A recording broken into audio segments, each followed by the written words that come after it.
There's a profound transformation that's taking place in the relationship between citizens and their governments. You know, governments really grew up at the same period as the old vertically integrated industrial corporation. And we needed layers of bureaucracy. Bureaucracy was a really positive term. 100 years ago, it was the hot new idea in management. We needed to have accountability and protecting of the public trust and the prevention of patronage and graft and corruption and so on. But now what's happened is we've created these somewhat inefficient, hierarchical, vertically integrated government organizations that are inappropriate for the demands of the new global economy and for the requirements of a new generation of young people who expect better. Well, it's rather ironic and even surprising that governments, who originally grew out of self-organization like language and science, have been the slowest institutions to embrace the new potential enabled by the web.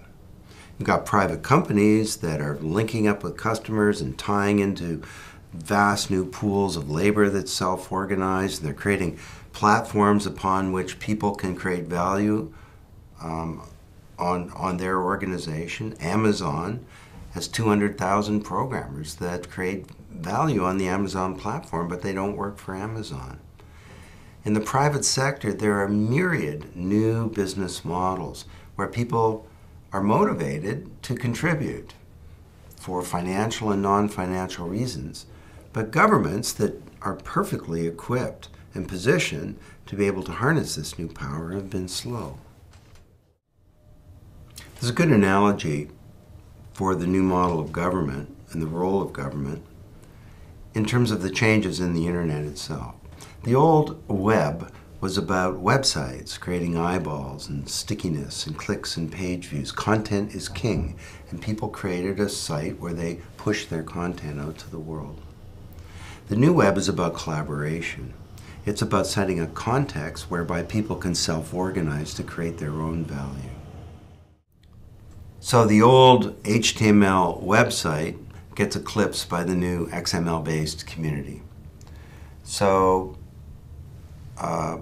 CNN.com gets eclipsed by Blogger.com, and ePinions beats Consumer Reports, and Facebook beats Match.com, and MySpace beats MTV.com. And I could give you 50 examples of how the old model is being eclipsed by the new model. Similarly, with government, governments, rather than doing everything, could more create a platform whereby citizens and others can self-organize to create better value than what currently exists. And people will happily do this.